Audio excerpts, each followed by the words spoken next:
Hello and welcome back to Let's Play Shantae. I am the Max a few trades. In the last part, we were introduced to our awesome heroine, and we were shown what exactly the scenario is. An evil pirate has stolen a steam-powered engine, which is revolutionary for this world. And they're gonna do some terribly horrible, awful things with it, so we gotta go find them and stop them from doing all that terrible nonsense. We're gonna do that right now. Now, I feel like it's important to take note of the fact that we could have gone left, but that's not the way we want to go. This is the way to Watertown, which is our destination. Now we gotta deal with these weird little spinning gremlin spear-chucking, I don't even know what's. Kind of look like an advanced version of the Dr. Mario viruses, to be perfectly honest. They can be kind of annoying if you don't know what you're doing, but if you get their general patterns and their mad strats down, you can take care of them pretty easily, except when when they burst out of the ground when you least suspect them to. That's something that they sometimes do. Can't say I care for that. Sometimes you just gotta straight up ignore them. They obviously can't jump out of bridges, so at the very least there's that. However, now we've got scarecrows. Thousands of scarecrows. Where they're coming from, I don't even know. I don't even want to know. They're just evil, and they gotta get chopped up. They gotta get whipped with the hair. Anyway, ow. Sometimes they jump in places where you can't escape in time. That's all. Yeah, like that. That's always fantastic. Thanks. Okay. Wow. Okay. Nope. Feeling a little too crowded. Ain't having none of that. Okay. They are never ending. They will always return. And now it's nighttime. Oh, the thing about nighttime is everything is stronger during the nighttime. I have no idea why that is, but nothing will hurt you more than they did before, but during the nighttime they take more hits. Or at least the majority of enemies do. I mean, enemies that you could take out with one hit, you probably can still do that with just one hit, but those scarecrows went from like having 2 hits to die to like 3 or 4. So that's something you definitely want to consider. When the sun goes down, you definitely want to play your cards a bit more carefully, because you just don't know what they've got in store for you. And they'll always be pursuing you at all times. They'll never rest. They're relentless. They will always try to fight you, no matter what you try to do, so they'll always be advancing. And when they do that, you gotta know what you're doing. Of course, I never do, and that's awful and annoying, but bleh. These bridges are the only safe place to stand. It's the only place where monsters aren't trying to freaking rip my face off. Anyway, into the hole with you. Alright, or you could bounce the way over there. That works too, I'm fine with that. Now let's do a bit of running. Let's see, I'm already running incredibly low on hearts. That's more than awful. Anyway, spiders! Big one-eyed spiders with gems. Why do they have gems? I don't know. We'll never know, but they have it, and that's awful. And flying gremlin monster. Alright, he's also a jerk. Okay, I could definitely use some hearts. That's something to take note of. Shantae can crawl through small crevices. That is how she do. Alright, and as much as I appreciate all of this fantastic money that I'm gaining from fighting all of these spiders, yeah, okay, that happens. Okay. And that's what happens when you die. Of course, when you get a game over, you go back to your previous save spot, and that's always downright awful, because you lose all your progress, and I don't like losing my progress. Who likes losing their progress? Nobody. So, much like in any other game you play, don't die. It's ill-advised at best. Ugh.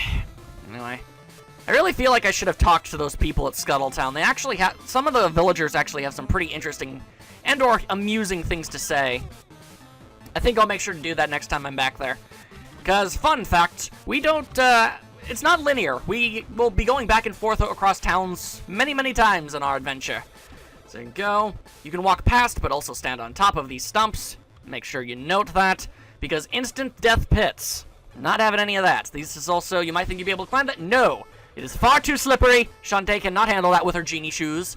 And there's also no way to get up there. I don't even know why these little ledges are here. They make it seem like you might be able to get up there, but you can't. We gain an ability later that'll let us do that, but it's far and away. Very far away from us right now. In fact, I think it's like the second to last thing we obtain. So that's always awesome. Anyway, die spiders. Ain't having none of your spidery nonsense this day. Anyway, don't fall into the holes in the log. Nobody wants that. Ow, freaking spiders. I don't even know what they're shooting out of them. Seriously. Spiders can't shoot stuff out of their eyes. Oh, wait. Oh, is that a spider that can shoot blood out? No, that's a frog. Frogs shoot blood out of their eyes. Not all frogs. A specific kind of frog shoots blood out of its eyes. Spiders can't do that. Okay. I had to run that through my brain. Thank you, Animal Planet. And a portable save spot. Thank you very much. How this old man is here and talking to me, I have absolutely no dang clue. But thank you for your help. It is much appreciated. Good day, old man. And, oh, gee, an ominous-looking statue of some description with a waterfall in it. It's not like waterfalls are always hiding secret doors in video games or anything. I'm sure this room means absolutely nothing for the future. Haha, hee-hee, hoo-hoo. Foreshadowing aplenty. Alright, now what you want to do is watch out for this fish dude. This fish dude is insane. He will go crazy all up in your face. He's twitching, he's dead, it's awful. I ain't having none of that. You're a terrible fish person. You know what's even weirder? You only see that fish enemy like twice at most. Also, watch out for those snakes that shoot out of the waterfall. That's always an unpleasant thing. Anyway, a never-ending supply of snakes will fall out of the holes in this mountain. You can use it to, you know, get as much money or health as you possibly need. It could take a little while, but you never know. Desperate times call for desperate measures sometimes, you see. So, sometimes you just gotta grin and bear it. You gotta go and you gotta whip some snakes with your hair for a good hour and a half. Make sure all your health is good. Or you can go to town and just get in the hot spring. Regardless of your method of healing yourself, point is, try not to die. I can't stress that enough. And I landed on a snake man. Fantastic. Thank you, random snake gargoyle things. Ugh. Anyway, these day and night cycles, they are friggin' brutal! And I died. Fantastic. Oh, hey, look, a firefly. Can't obtain that yet. In fact, we don't even know what that is yet, so ignore it. That was not even a thing. Okay. You know what? I've had quite enough of this nonsensical nonsense. I've already lost 2 lives on my way to Watertown. That is absolutely absurd and silly, and I will have absolutely no more of that. I am at least a slightly bit competent in this game. I've played it more than enough times to know that I'm okay at it.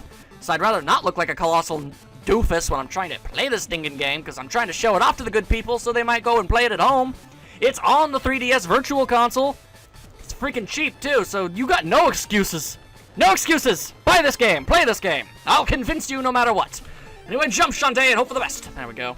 Sometimes I don't remember when there's something to land on or when I'm going to fall into a giant hole. I don't like none of that. Ain't having no more of it. Anyway, there was that second fish dude. This is the only place in the game you'll find that weird fish dude. Ugh.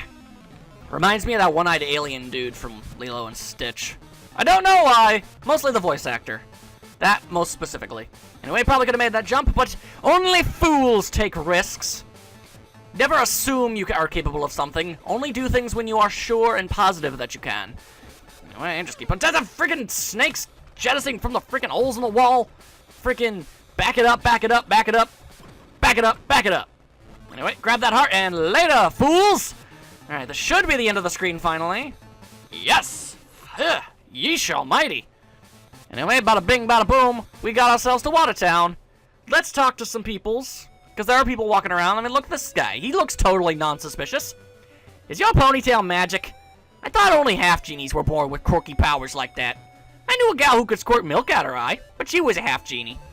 And I'm willing to bet she probably was just a really gross lady. Oh, it's a very real possibility.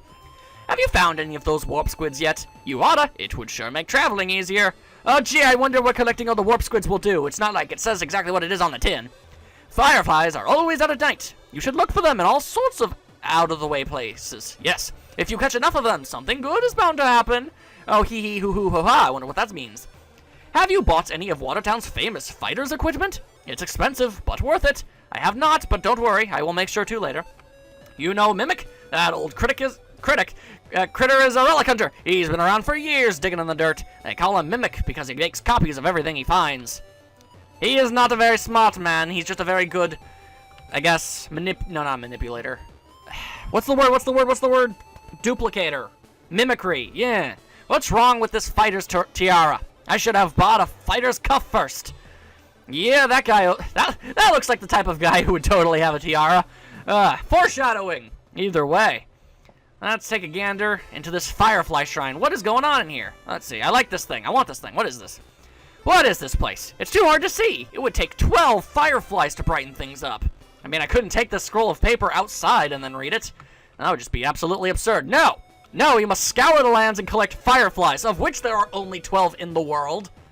That's important to take note of the fact that there are only 12. 12 and 12 no more. Anyway. Warp Squid Hut, none to see there. This is the save room. Not necessary. I can handle myself for a little while longer. The Firefly Shrine. I'm looking for this shop. Item shop. There we go. Here's what I wanted to ding-dang show off already. Okay, Miss. Mind telling me what you've got in stock? Because I've got some explaining to do. Anyway, and, oh wait, no, the float. 5 float muffins. Eat one for protection against pits. How on earth eating a muffin keeps you from falling in holes? I don't know, but it's very effective, and, you know what, I'm gonna buy those right now. You never know when they're gonna come in handy.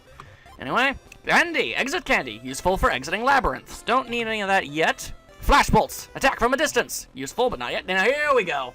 We got the boot, the sash, the cuff, and the tiara. These are all very expensive accessory items that Shantae can buy and wear on her person that will give her new attacks. This gives you a spin kick. This gives you like a drill kick.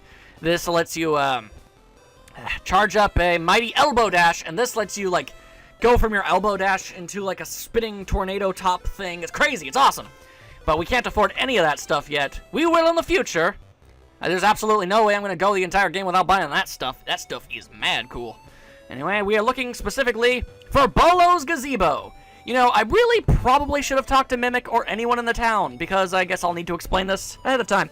Bolo is who Mimic would suggest you go and meet at Watertown, because it's where he is currently, and the various townsfolk will let you know that Shantae and Bolo are friends of the past, and they know each other, and it's all important and stuff and interconnected, and I really blew it by not showing you all that initially.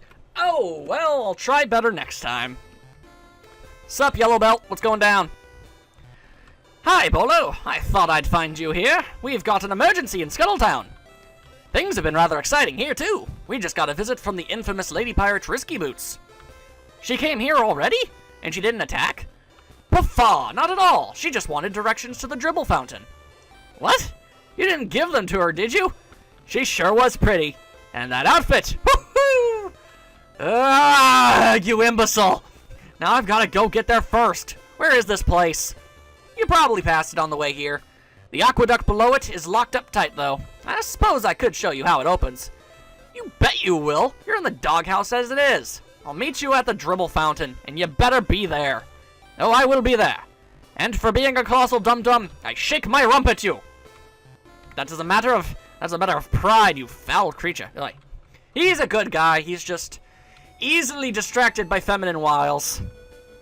That happens to a lot of characters in fictional medias.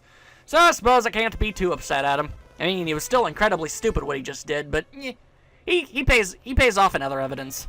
He's a useful ally at the very least. Of course, now, as much as I am not fond to say, we have to go back to that obvious waterfall secret passage thingamabobber and meet Bolo there, because that's where our next goal is. Our first official goal, anyway. So I'm going to have to try and dodge all of these dang monsters all over again. The constant run back and forth, I admit, a little bit aggravating, but it's easily remedied in the future. It's all the more incentive to collect those warp squids. Because I'm just going to spoil it for you now. Collect 4 warp squids, give them to the giant octopus mom in one of their towns, and you get an ability that lets you teleport to that specific town at any moment in time. Extraordinarily useful, I shall say that much. So we'll make sure to get those as often and quickly as we possibly can in order to cut out the horrible middleman that is constantly crossing these death chasms. You'd think that the neighboring towns would try to construct more reliable and safe routes to each other. I mean, merchants and the like, it must be hell to get through all this stuff. I mean, Shantae's on foot and everything, and she's also a genie, so she's able to protect herself against all of these evil fish and snake monsters and all sorts of awful things. But your casual, wagon traveler, they're going to be completely doomed. They can't cross these massive chasms. They can't. I mean, even if they were able to jump over them, they're not going to be able to get their wagon over there. I mean, come on. It's just trade routes. Do you even have any? Anyway, I whip my hair at this nefarious fishman. I'll have no more of your fishy antics. Anyway, oh, you know what I should do? I should show you my item screen. Anyway, that shows you how many fireflies you have, how many warp squids you found. There's Shantae. It displays the accessories on her when you buy them. Here are our float muffins. Here are our pike balls. I have no use for either of them right now. Just thought I'd show you that's where they are. And you can select them from the menu very easily. I just ran out of air. Anyway, hello, Bolo. There you are. What are you doing now, you idiot? I can smell a perfume. So beautiful and alluring. Snap out of it. I've got to get inside. Whatever Risky's after is worth investigating. Stand back. A quick flick of the wrist, and I'll throw this clearly not a bolo. It's much more of a mace, honestly, but whatever. Here you go. Just chuck this thing out there, da-da-da-da, and it's opened up. There, that ought to do it. You go on inside. I'll wait here in case she comes back. Yeah, I bet you freaking will, bolo. Once again, I shake my rump at you. Yeah, there you go. Anyway, let's just head inside this evil foreboding temple, see what's up. Risky, you're already in here, how? There you are. Hold it, you rat. Huh? It's that silly girl again. Try if you like, but you'll never keep up with me. Ta-ta! And she's placed an impassable barricade. How on earth will we ever possibly manage to pursue her in order to obtain whatever it is she's looking for? I just don't know. We'll find out in the next episode. And have been the Max of Few Trades. I hope you had fun. See you next time for crazy dungeon crawling antics and rump shaking, obviously.